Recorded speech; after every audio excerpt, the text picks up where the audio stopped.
Selanjutnya kita akan membahas tentang substrat ya. Jadi syarat terjadinya reaksi substitusi, selain kita melihat kekuatan nukleofil, kita juga harus melihat substratnya. Justru malah ketika kita melihat substrat, disitulah kita dapat melihat mana kiranya yang akan mengalami mekanisme SN1 dan SN2 gitu ya. Bukan hanya sekedar dari bentuk atau ukurannya saja, bukan sekedar metil, primer, sekunder, tersier, tapi kita juga perlu melihat titik reaksi dalam substrat itu. Titik reaksi pada substrat itu diwakili oleh gugus fungsi, yang mana ketika pada mekanisme substitusi nukleofilik, gugus fungsi tersebut yang menempel pada substrat akan bertindak sebagai gugus pergi. Itu gugus yang akan pergi meninggalkan substrat. Nah, kategori gugus pergi itu ada dua, yaitu ada gugus pergi yang baik, ada juga gugus pergi yang tidak baik. Nah, berdasarkan buku Solomon, kita baca sebentar. A good living group is a substituent that can leave a relatively stable, weakly basic molecule or ion. Jadi katanya, gugus pergi yang baik itu adalah yang ketika meninggalkan substrat dia relatif stabil. Stabil itu artinya tidak kembali lagi, kayak gitu. Dan biasanya merupakan basa lemah ataupun ion-ion, gitu katanya. Nah, di sini contohnya ada metanol, metanol dengan apa ini bahasanya saya kurang begitu paham. Nah, ketika senyawa ini dengan senyawa ini kita bandingkan, tentu saja di sini yang bertindak sebagai gugus pergi adalah si H2O. Karena H2O ketika dia pergi dari gugus ini, dia akan membentuk ya H2O, air yang lebih stabil. Kalau misalkan si OH kan dia akan membentuk OH-. Gimana OH- itu nggak stabil, dia malah bertindak sebagai nukleofil nantinya. Oke. Di samping itu juga kita perlu mempertimbangkan kuat ikatan di antara keduanya. Ya, kita masuk ke sini saja. Antara Cl, OH, kemudian ada metoksida, ada juga H2O. Mana kiranya yang merupakan gugus pergi yang baik? Nah, di sini kita perlu melihat dari kuat ikatannya. Nah, O itu punya elektronegativitas yang cukup tinggi ya. Dimana dia itu ketika berikatan akan membentuk ikatan yang kuat. Sehingga ini, nah, si dua senyawa ini memiliki gugus pergi yang kurang baik. Jadi kalau senyawanya seperti ini dan seperti ini, biasanya gugus perginya itu kurang baik. Perlu nukleofil yang sangat kuat untuk menggantikannya, atau perlu katalis untuk bisa mempercepat reaksinya. Nah, sedangkan untuk substrat yang ini, yang mana sebetulnya tidak hanya Cl ya, tapi kita bisa tuliskan itu sebagai X, yaitu halida, yang terdiri dari apa saja? Cl, Br, dan I. Nah, dia merupakan gugus pergi yang baik. Dikarenakan ketika nanti dia itu lepas, dia akan bersifat sebagai ion kan? Nah, ionnya ini juga merupakan ion basa lemah yang cenderung stabil.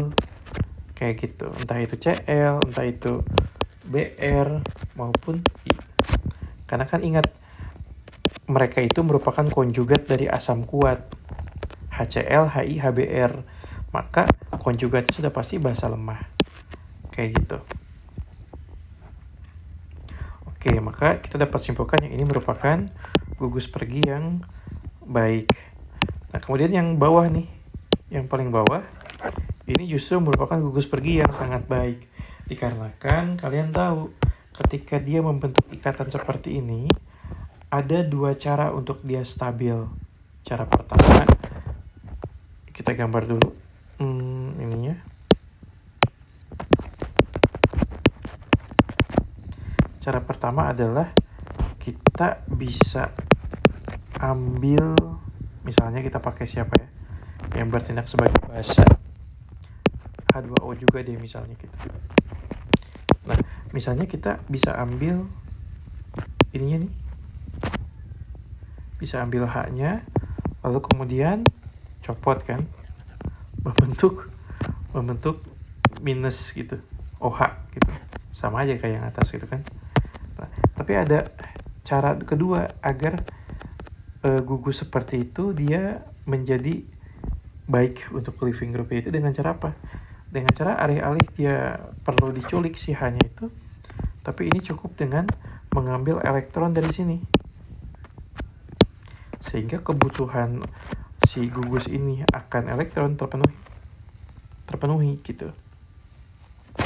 Nah, sehingga kalau misalkan seperti ini bisa dicopot saja dan pergi membentuk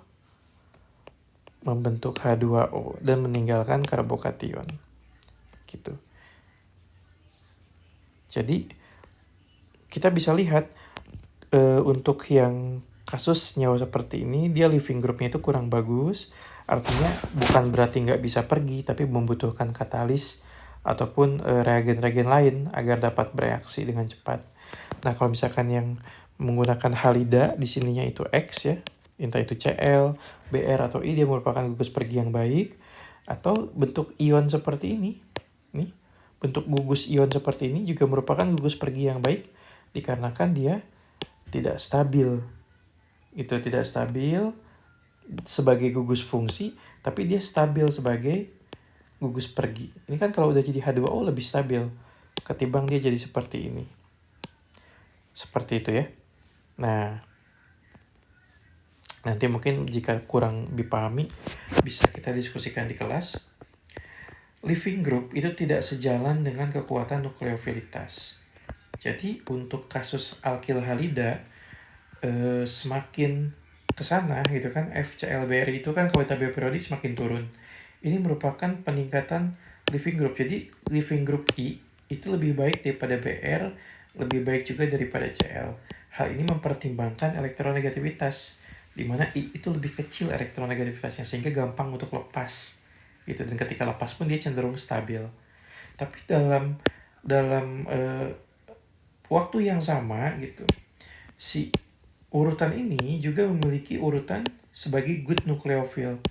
Jadi I itu selain dia merupakan gugus pergi yang baik, dia juga merupakan nukleofil yang baik juga gitu. Jadi dalam kasusnya halida, dia itu sejalan.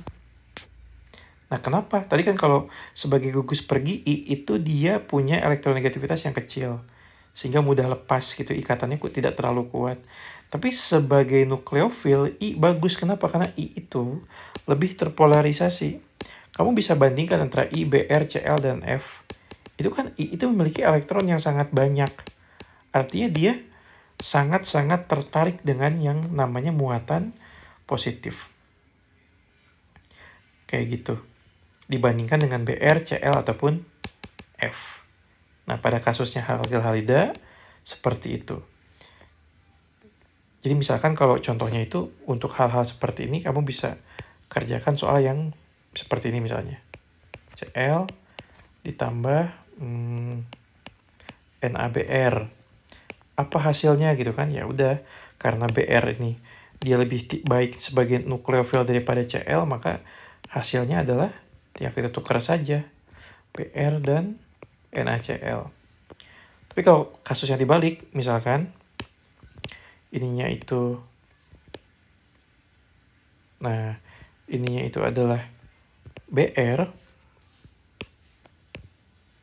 sedangkan ininya Cl, apakah terjadi suatu reaksi? Jawabannya adalah tidak jadi reaksi, dikarenakan Cl tidak begitu kuat untuk bisa mendorong Br agar bisa lepas kayak gitu. Ya, itu perbandingan kekuatan nukleofilitas dengan gugus pergi pada alkil halida. Nah, tapi itu tidak baku, maka di sini kita katakan tidak sejalan dengan kekuatan nukleofilitas. Contohnya misalnya di sini gugus itu tuh, gugus air tuh, gugus OH2 atau H2O itu. Nah, ini dia kan merupakan living group yang baik. Dia mudah pergi. Tapi ketika pergi, dia merupakan nukleofil yang buruk. Dikarenakan H2O itu dia merupakan nukleofil lemah. Kayak gitu. Hal ini juga sama, tidak sejalan dengan yang ini.